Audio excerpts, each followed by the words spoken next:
This is ARC Sports. Howdy, good people. Welcome in to ARC PDX Sports. Tyree Smith here with you, and we got a great show. It's filled with some soccer pitches. It's filled with some NASCAR, baby, and drama in Dallas, like it always is. But first, to the soccer pitch, Portland Thorns, even with North Carolina this past week for 1 point, still fifth in the National Women's Soccer League. They are going to play host to the Kansas City, baby, this Saturday, Providence Park, 7 p.m. kick. And folks, it's going to be a good one. It's going to be fun. And you already know to talk to us about that all the time, all things Thorns, everything you need, is site manager for All for 11, Portland Thorns reporter, and my friend Phuoc Nguyen. Phuoc, how we doing, brother? What's going on? Hey, I'm doing good. I just, obviously I'm not in the studio today. It feels a little weird to be to be remote, but when you play a couple hours worth of tennis, you got to rest the legs a little bit. You know what I mean? Dude, you play tennis? You're a tennis guy, huh? Okay, so you be on the soccer pitch, but you're a tennis guy too.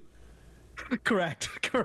Okay, all right. Well, you know what? You're in all kinds of things. You put your hands on all kinds of things, all kinds of sports. But we got to talk about this sport right here, the soccer pitch. Portland Thorns. They are a fun team right now here in the Rose City. Talk a little bit about this past weekend. That 1-1 against North Carolina. What was your thoughts on that game?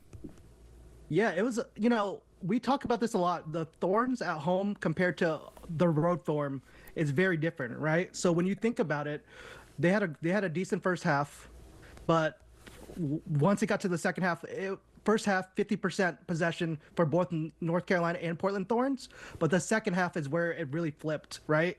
Portland Thorns only had 38 possession in the second half compared to North Carolina 62%. Olivia Moultrie had a beautiful goal in the first half to get them up 1-0 at the break, but the Thorns just didn't have that, that juice that they had in the first half. So I think that was discouraging, but obviously the conditions are very difficult, super humid, all over the East Coast.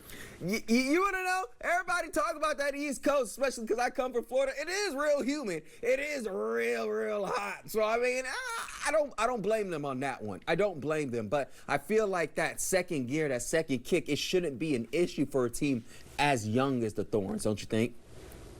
Yeah, I definitely agree with that, but they are not particularly deep right now, right? So you look at their roster, they're barely roster compliant after Naomi Powell signed the extension through the end of the year. So they're at the the floor, which is 22 players, but it should be a pretty busy week and weekend leading into the summer transfer window deadline on the 25th on Monday.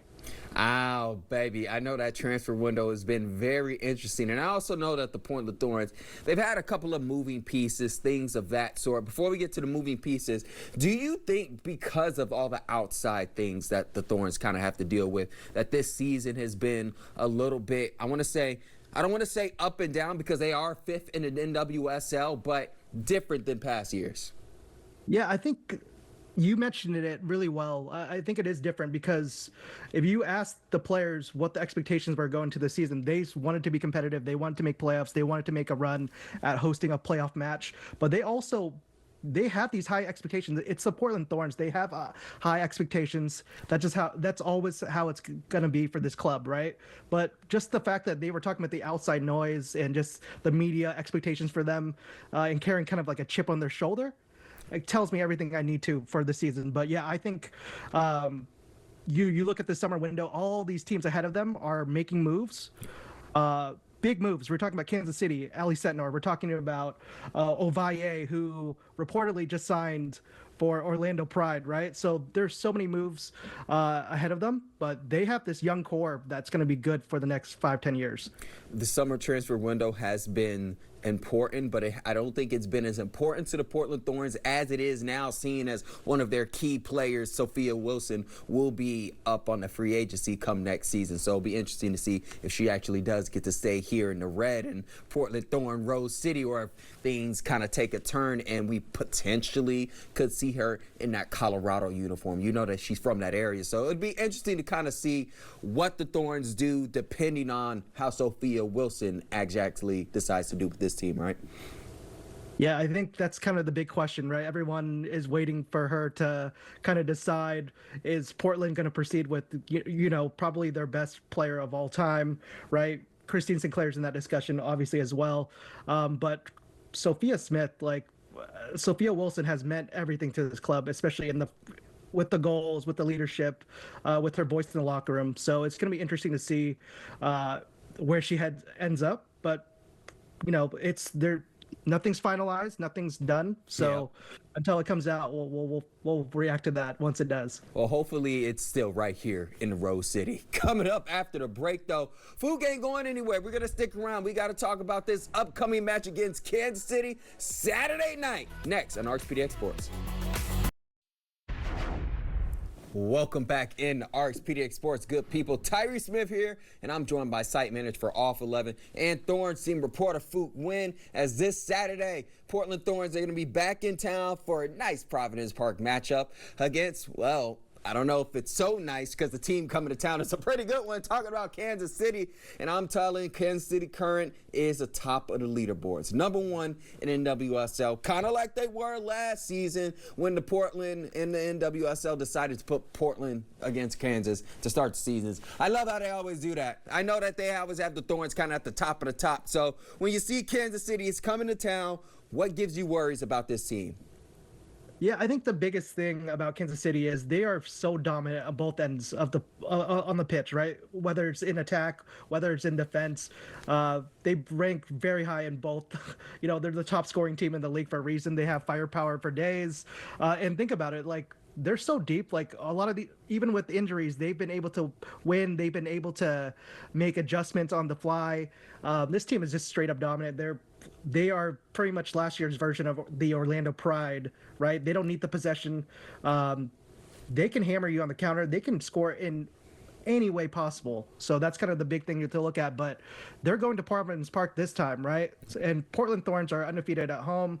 They have not been beaten at home yet. So this is going to be a good challenge. This is a good chance for Portland Thorns to make a big stamp and big statement.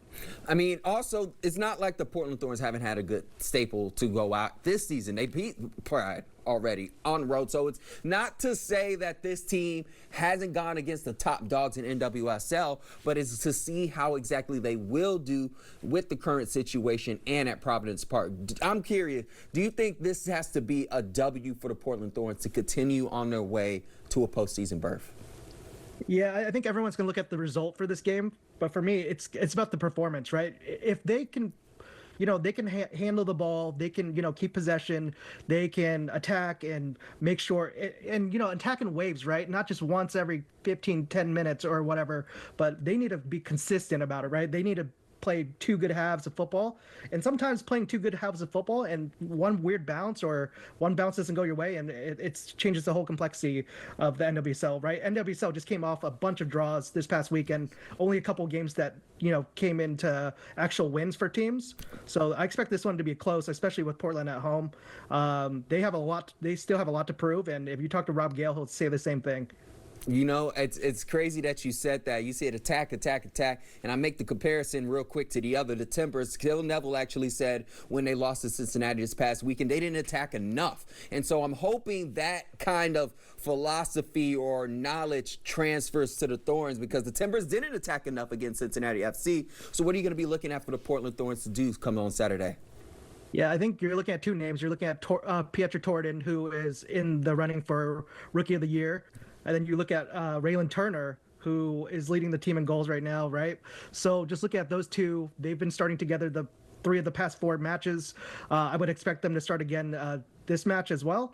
But those are the two names you're looking for. And then also, obviously, the midfield as well. Sam Coffey's playing as good as any midfield in the world.